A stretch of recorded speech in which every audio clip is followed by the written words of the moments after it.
राजपुत्र,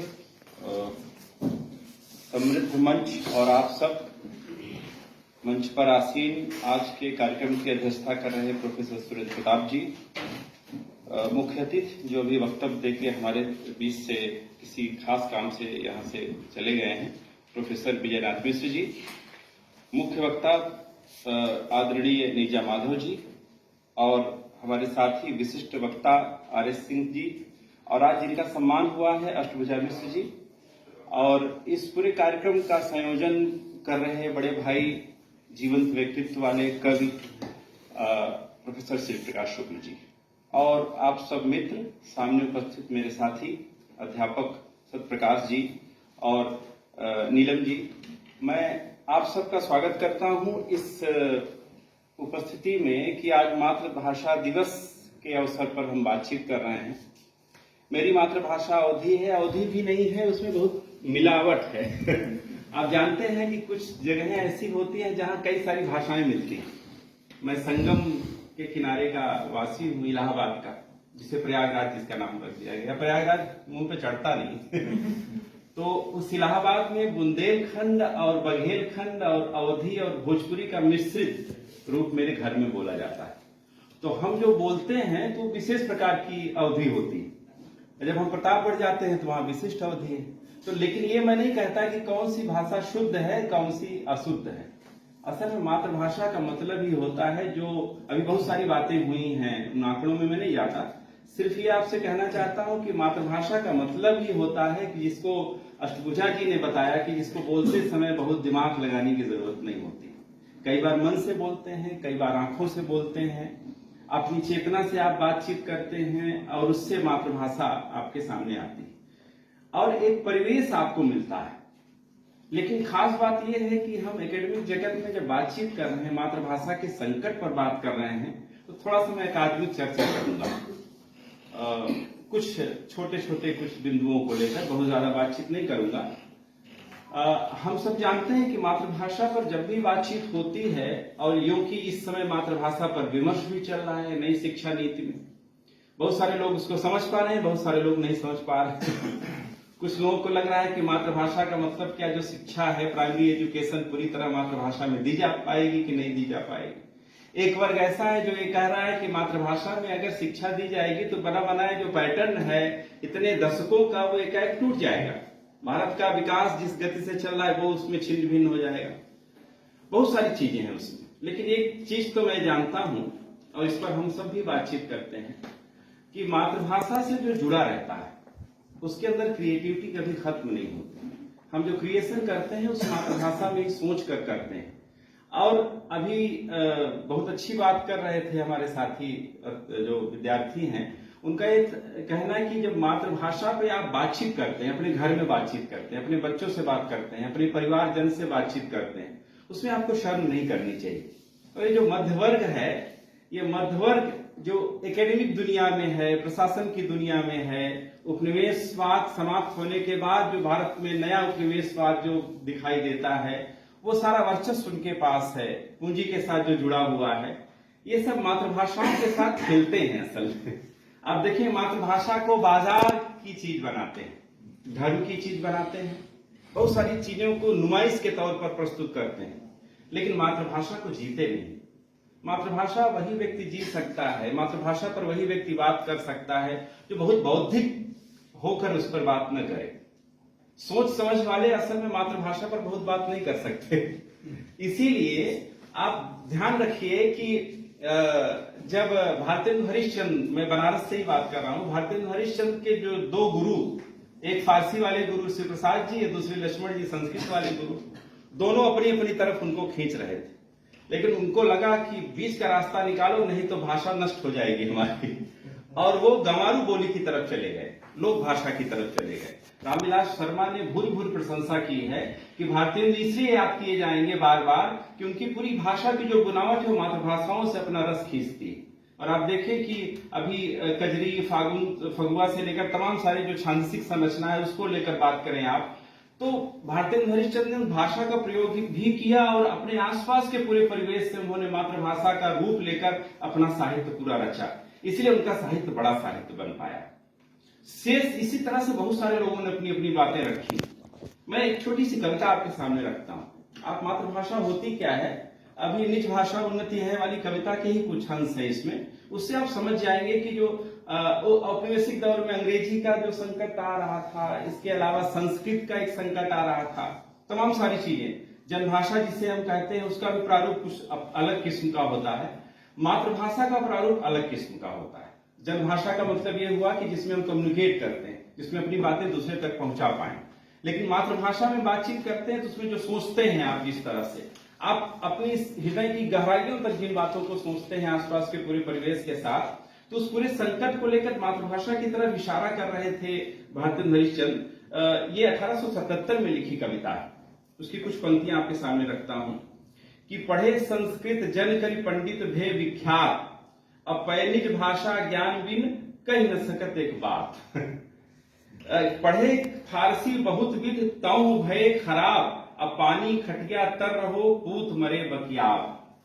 अंग्रेजी पढ़ के जदक सद्गुण होत प्रवीण, पैनिज भाषा ज्ञान के रहत हीन के हीन।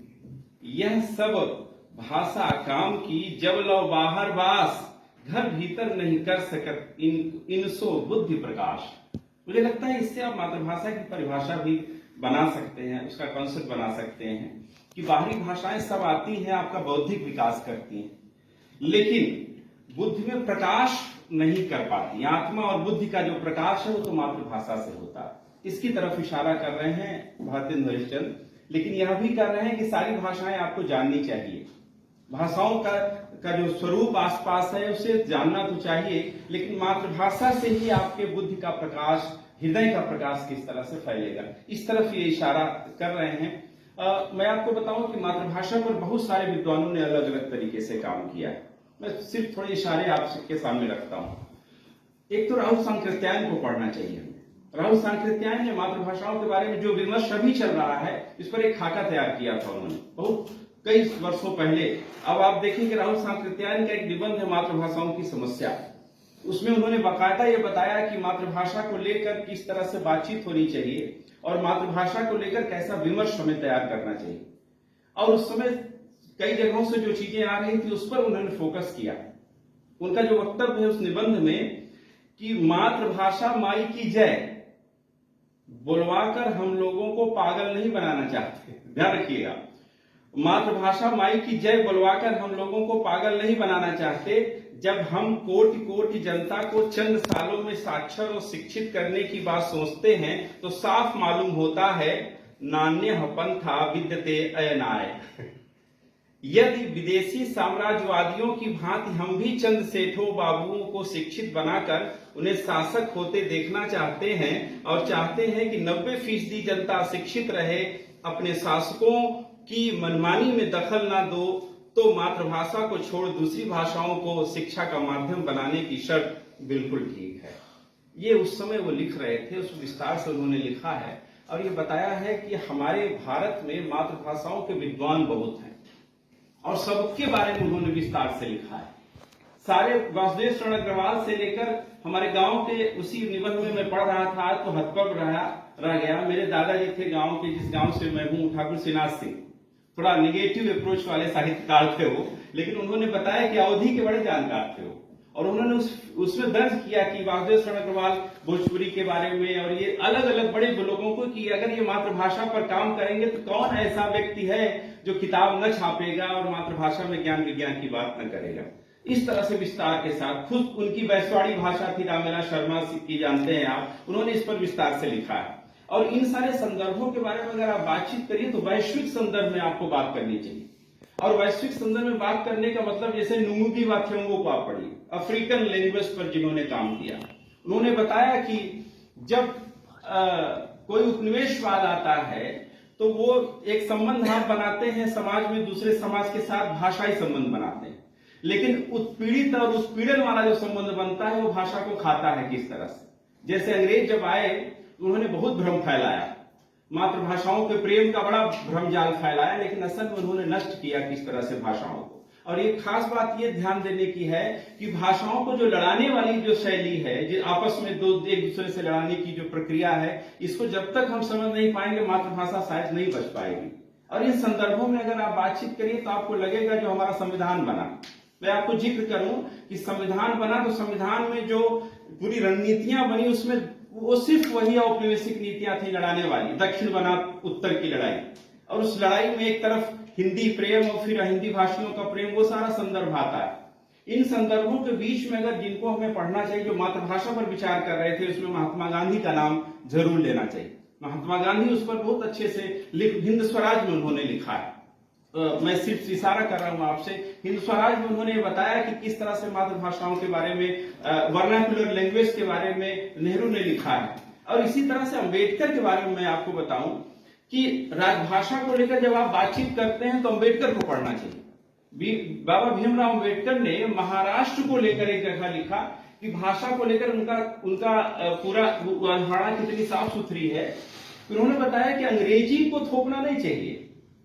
अगर महाराष्ट्र का मैं हूं, महाराष्ट्रीय भाषा है, इसके अलावा उसमें कोड है, मैं उस पढ़ नहीं रहा हूं, उसका बस कुछ चिन्ह बता रहा हूं।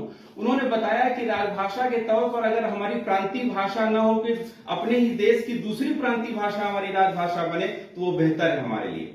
बेहतर इसलिए है क्योंकि वो राजकाज की भाषा है, और राजकाज की भाषा हमारी ही प्रांतीय देश की प्रांतीय भाषा बने तो हमें स्वागत करना चाहिए, उससे हमारी प्रांतीय भाषा में कोई दिक्कत नहीं आएगी।